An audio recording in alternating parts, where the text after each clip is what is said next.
Kinzer in car number 3. Now, Kinzer bumped the wall just a little while ago as he was trying to get around Jack Hewitt and could not do so. But again, Kinzer able to retain control of that car without spinning it.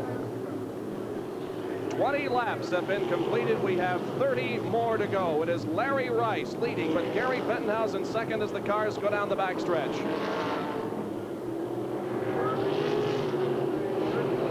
And there is the third and fourth place battle now between Jack Hewitt and Steve Kinzer. And again, several of the slower cars are perhaps slowing down the faster cars. And although this is a very wide racetrack, Steve Kinzer is going to take advantage, I believe, of a slower car. And Hewitt is up on the back tire of Larry Martin in car number 20. And I'll tell you, Hewitt was lucky to avoid flipping right there.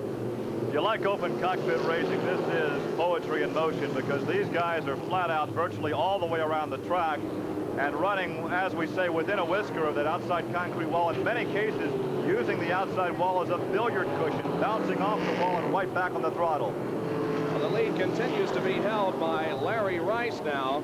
And as Hewitt got up on the back tire of Larry Martin there in the backstretch, he lost a position. Mark Alderson was able to go around Jack Hewitt. So now it is Alderson being shown in fourth place at this time, and Jack Hewitt back into fifth. But Larry Rice, who is capable this afternoon of winning the National Driving Championship in Silver Crown Championship dirt cars, is in the lead, and that's his advantage on the second place car of Gary Bettenhausen. We're almost halfway through this race.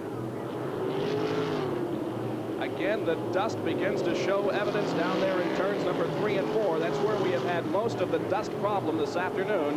And these drivers, of course, looking for that cushion, which is now, because we have had so much racing way up high on the track, that's the reason they're going so very, very high, almost up to the wall. They're looking for that cushion. Off of turn number 4 once again. Here is Larry Rice putting a lap on the number 71 car of Chuck Amati. 25 laps, make that 26 laps have been completed. It is Larry Rice showing the way. He passed Gary Bettenhausen on the 18th lap and has been leading since that point. We have had no yellows in this race. And Steve Kinzer is moving in the third position in car number 3. Kinzer starting at the back of the pack, and he's now moving in and closing the gap on second place Gary Bettenhausen. That gap is now down to 2 car lengths. Now down to just over a car length as he works off the second corner and reels in the veteran Gary Bettenhausen as they roll into turn 3. And here is Steve Kinzer in third position. The car right ahead of him is the second place Bettenhausen. Kinzer moves off of turn number 4 down low. A couple of cars there are running among the leaders here. That is the number 71 of Chuck Amati and the number 484 of Bud Wilmot.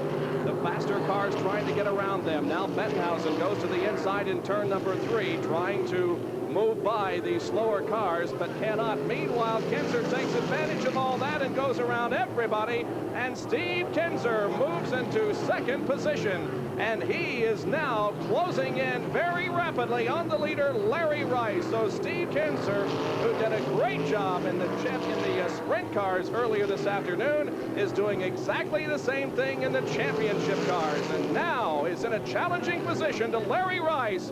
Kinzer low on the track, and he passes Larry Rice going into turn number 2.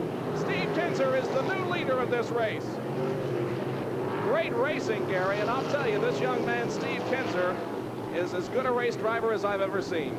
Too bad Steve did not have a ride for that midget feature today and for the stock car feature, because he may have had a shot at that $1,000, $10,000 bonus for any driver that could win all 4, and I would suspect that he could probably clean house in the midget, and I would love to see him in the stock car. Well, Steve Kinzer, who competed in a World of Outlaws race yesterday at Syracuse, is in the car that normally would be driven by Rich Vogler. He won in Vogler's sprint car here and now is leading in Vogler's championship dirt car.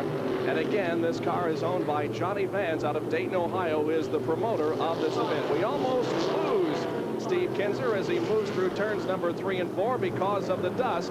Kinzer able to see what's going on ahead of him and able to go around on the inside, the number 43 of Greg Leffler. Right now, Larry Rice would be very content to hang on to that position where he is right now and maintain his visual contact with Steve Kinser, because the second place finish would give the guy they call Rice Aroni the national title. This would be his second national dirt division title. He won the other one back in 1977. He has also won the 1973 Usac Midget Championship. And a battle for 5th and 6th involving Jack Hewitt in the number 58 and Ken Schrader in car number 39. This is by far the best race on the track at this point, as there is quite a bit of difference between the first 4 cars. But now back here in 5th position, it is Jack Hewitt in car number 58 and Ken Schrader in the yellow number 39, and Schrader working to the inside of the racetrack. Hewitt, of course, started up front and is the only other driver besides Rice that can win the national championship. Here is Steve Kinser, meanwhile, continuing to lead this event with 36 laps completed.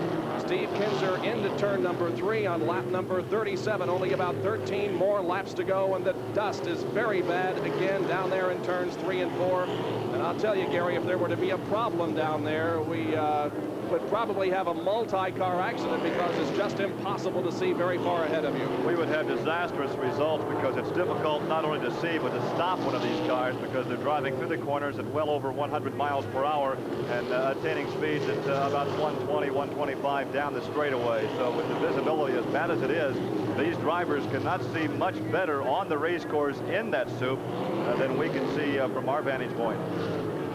All right, Steve Kinser in the car number 3, King of the World of Outlaws, leading this race. About to complete lap number 38. Still running in second position is Larry Rice in car number 55.